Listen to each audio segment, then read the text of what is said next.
ഭ്രാന്താണെന്ന്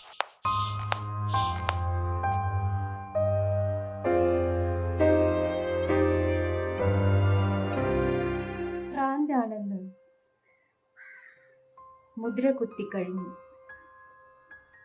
ഇനി കോടതി വ്യവഹാരക്കാര എന്റെ ഒപ്പിന് പ്രസക്തിയില്ല. ഈ വിൽപത്രം കൊണ്ടുപോയിക്കൊള്ളൂ. കട്ടിൽ കാലുപോലെയും ചിലപ്പോൾ കപ്പൽ പായ്മരം പോലെയും കണവനാക്ക് പോലെയും ഒക്കെ ഞാനിനി ഒപ്പിട്ടേക്കാം. വല്ലാതെ തണുക്കുന്നു. ആ പടുത ഒന്നുകൂടി താഴ്ത്തിയിടും. നാളെ വിചാരണയ്ക്ക് ഹാജരാകണമെന്നോ ബുദ്ധിസ്ഥിരത വീണ്ടെടുത്തിട്ടില്ലെന്നും അതുകൊണ്ട് വിചാരണയ്ക്ക് തയ്യാറല്ലെന്നും എന്റെ ഡോക്ടർ അറിയിച്ചിട്ടുണ്ടല്ലോ. മാത്രമല്ല, ചുമത്തപ്പെട്ട കുറ്റങ്ങളുടെ ഗൗരവം മനസ്സിലാക്കാനുള്ള സ്ഥിരബുദ്ധി എനിക്ക് ആയി വരട്ടെ. നീല ചന്തേരി സാരിയിൽ ഞാൻ കൂടുതൽ സുന്ദരിയാണ്. അതുടുത്ത് നിലാരാത്രിയിൽ കായൽപ്പടവിലിരുന്ന് ഞാൻ യൊസാനോ അക്കീക്കോയുടെ കവിതകൾ തർജ്ജമ ചെയ്യും. കടിച്ചാൽ പൊട്ടാത്ത കവിതാ പെൺപിറന്നവരാണ് യൊസാനോ അക്കീക്കോ. ഹൃദയതാളം മാത്രമുള്ളവൾ. മുഴുവട്ടാണ് എനിക്കെന്ന്.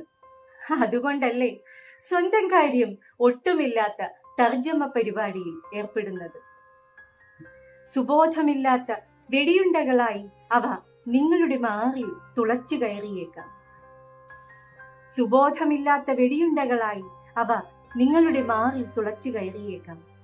കോടതി ചോദിക്കും, മനോനില തെറ്റിയ നിങ്ങളെങ്ങനെ തർജ്ജമകൾ ചെയ്യുന്നു? ബോർഹെസിനെ, ജോൺ ലോക്കിനെ, അക്കീക്കോയെ. കോടതി ചോദിക്കും, മനോനില തെറ്റിയ നിങ്ങളെങ്ങനെ തർജ്ജമകൾ ചെയ്യുന്നു? ബോർഹെസിനെ, ജോൺ ലോക്കിനെ, അക്കീക്കോയെ. കോടതി, വ്യവഹാരങ്ങളൊക്കെ നിർത്തി പോയി വീട്ടിലിരിക്കൂ. സുബോധമുള്ളവർ ചെയ്യുന്ന പരിപാടിയാണോ തർജ്ജമകൾ? മറ്റാരോ ആണെന്ന് സ്വയം വിചാരിച്ചുകൊണ്ട് ചെയ്യുന്നവയല്ലേ അവ? സുബോധമുള്ളവർ ചെയ്യുന്ന പരിപാടിയാണോ അവ? മറ്റാരോ ആണെന്ന് സ്വയം വിചാരിച്ചുകൊണ്ട് ചെയ്യുന്നവയല്ലേ അവ? ഞാനിപ്പോൾ ഉണ്ടിട്ടുറങ്ങുന്നു, ഉണർന്നിട്ടുടനെ നഗ്നയായി നൃത്തം ചെയ്യുന്നു. ഒരു ഗുണ്ടാപ്പടയെ ചെല്ലും ചെലവും കൊടുത്ത് വളർത്തിയെടുത്തിരിക്കുന്നു. ആര് ചോദിക്കാൻ? ഒപ്പു നഷ്ടപ്പെട്ട, ഒസ്യത്തെഴുതാൻ കഴിയാത്ത, പേരുപോലും എടുത്തുമാറ്റപ്പെട്ട, നിരന്തരം തർജ്ജമകൾ ചെയ്യുന്ന സാറാ ഹെഗ്ലറാണോ ഞാൻ? ഒപ്പു നഷ്ടപ്പെട്ട, ഒസ്യത്തെഴുതാൻ കഴിയാത്ത, പേരുപോലും എടുത്തുമാറ്റപ്പെട്ട, നിരന്തരം തർജ്ജമകൾ ചെയ്യുന്ന സാറാ ഹെഗ്ലറാണോ ഞാൻ? ജുമാനയോ, ജസീന്തയോ, അതോ മറിയാമ്മയോ? എന്നോട് ആര് ചോദിക്കാൻ?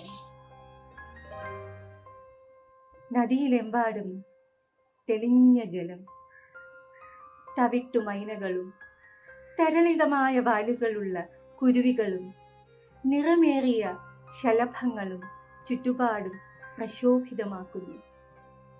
മരക്കൂട്ടങ്ങൾ, ചെരുപ്പുകുത്തികൾ, വിപ്ലവകാരികൾ, വളർത്തുനായ്ക്കൾ, വൃദ്ധർ, മീനുകൾ.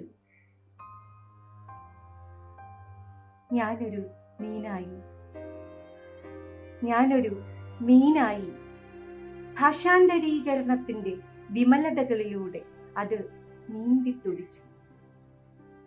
ഞാനൊരു മീനായി ഭാഷാന്തരീകരണത്തിന്റെ വിമലതകളിലൂടെ നീന്തിത്തുടിച്ചു. നട്ടപ്രാന്തിന്റെ തർജ്ജമകളിൽ കോടതി വിധി പ്രഖ്യാപിച്ചു. വിധി അനുകൂലമായിരുന്നു. പാവം, സുബോധമില്ല. തർജ്ജമ തുടരാം. കവിത തർജ്ജമകൾ.